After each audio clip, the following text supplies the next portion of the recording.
kita akan masuk pada materi melatih ekspresi.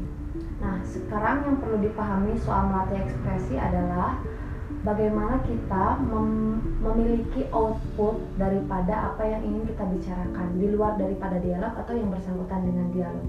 Bicara soal ekspresi ini bukan dulu yang sifatnya kata-kata gitu. Walaupun iya, misalnya kalau dalam keaktoran, kata-kata itu sifatnya kendaraan imaji. Jadi bagaimana kita bisa mengeluarkan kata-kata itu menjadi ketika ditransfer ke penonton, penonton bisa memahami atau membayangkan imaji tertentu atas apa yang dialami oleh tokoh gitu.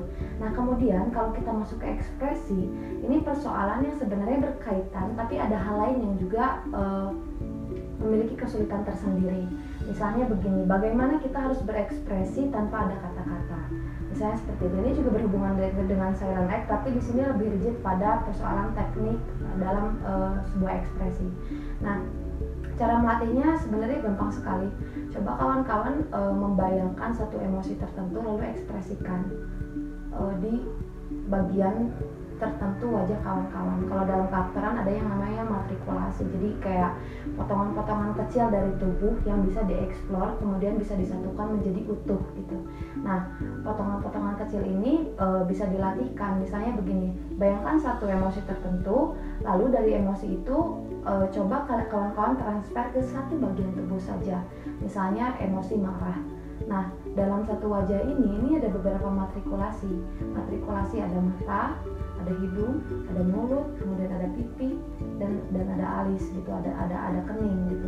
Nah, ini yang harus coba kita pelajari. Kira-kira dengan satu emosi tertentu ada reaksi otot macam apa gitu. Seperti saya bicara sekarang, kenapa saya ada melihat ke atas, kemudian kenapa tangan saya bergerak, ini juga sebenarnya ada dorongan yang harus disadari.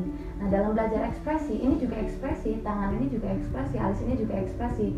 Maka kenapa dalam pembelajaran ekspresi ini kita perlu masuk pada bagian yang sangat matriks gitu, yang sangat mulai dari kecil-kecil gitu. Nah, sekarang coba kita masuk ke poin alis. Satu emosi, poinnya alis, dan kemudian usahakan bagian otot yang lain, bagian tubuh yang lain, bagian wajah yang lain ini tidak bergerak gitu. Sekarang katakanlah kita sedang berekspresi, alis kita ini berpikir gitu, cue-nya berpikir. Sekarang coba kita lakukan ya.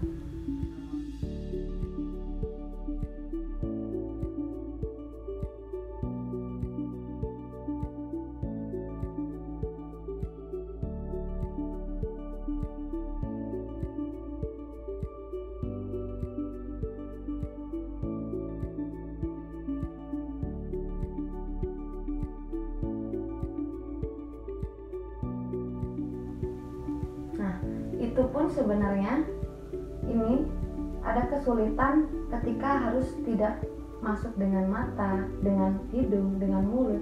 Bagaimana itu di matriks gitu bisa terpisah. Nah, kenapa ini menjadi penting? Karena begini kawan-kawan, ketika kita bermain, kita mengekspresikan sesuatu, katakanlah kita sudah membentuk tangan. Misalnya, tokoh saya seperti ini tangannya. Ya, saya bisa bicara dengan cara yang seperti ini, saya bisa dengan tangan seperti ini. Tapi alis saya ketika berbicara ini sama seperti tadi sebelum saya melakukan tangan ini. Nah, ini kan berarti ini bukan alis yang kita ciptakan, ini alis yang memang kita miliki. Maka matrikulasi ini kita bisa mengeksplor kira-kira dengan emosi tertentu, kita bisa menghasilkan ekspresi alis semacam apa. Gitu. Jadi katakanlah misalnya oke, alisku seperti ini ya kebiasaannya, tanganku seperti ini. Kita coba rubah di bagian mana dulu. Oke, misalnya bagian tangan dulu. Nanti kita bisa lihat alis kita udah berubah atau belum, alis kita udah masuk ke pengolahan matrikulasi itu atau belum. Jika belum, itu yang perlu kita olah gitu.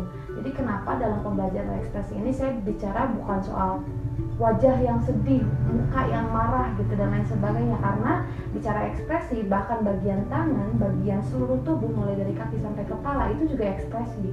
Jadi ekspresi ini tidak melulu berkutat dengan persoalan wajah gitu.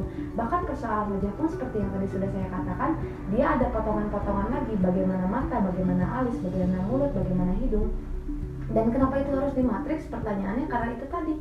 Karena di bagian-bagian tertentu kita punya kebiasaan yang sangat personal, yang di luar daripada tokoh yang misalnya kita akan mainkan ketika acting gitu. Nah, itu yang perlu kita pelajari agar kita tidak miss. Misalnya tadi saya bilang, saya sudah tangannya sudah saya mainkan seperti tokoh, tapi alisnya saya masih seperti saya ketik seperti saya ketika bicara. Nah itu yang perlu kawan-kawan ketahui gitu, kenapa harus penting matrikulasi. Oke, tadi alis ya. Sekarang coba rasakan malu tapi di bagian tangan saja ya, coba kita lakukan. Jangan lupa dalam prosesi ini kita perlu mencari emosi terdekat ketika kita merasa malu. Coba cari tahu perasaan malu apa yang kawan-kawan pernah alami yang paling kawan-kawan ingat.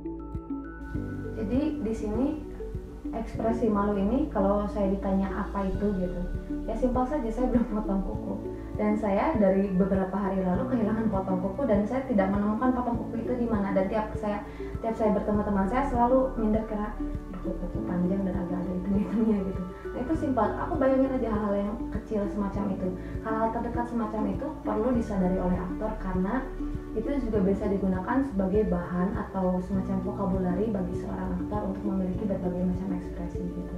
Nah kemudian itu tangan saja. Nah di situ ada hal yang perlu kita tahan, yaitu bagaimana kita tidak berekspresi di bagian yang lain. Walaupun itu kadang bocor dan memang sangat sulit, tapi itu perlu dilakukan gitu. Nah tadi saya berekspresi seperti ini. Kenapa ada kecenderungan tertentu gitu? Maka yang harus kita tahu adalah soal bahasa tubuh. Ketika kita mengalami misalnya ada di posisi yang malu, itu kira-kira bahasa tubuhnya cenderung terbuka atau tertutup, cenderung dia mau terlihat atau cenderung dia ingin tersembunyi dan lain sebagainya. Itu yang perlu kita ketahui. Nah ini pelatihan ini bisa kawan-kawan lakukan di rumah dan coba pikirkan satu perasaan tertentu, kemudian diekspresikan melalui satu bahasa tubuh saja, misalnya tangan atau kaki atau mata atau misalnya mulut dan lain sebagainya. Itu bisa kawan-kawan latihkan dan kawan-kawan bisa mempelajari matrikulasi atau potongan-potongan kecil dalam tubuh kita yang bisa dijadikan alat untuk kita berekspresi seperti itu.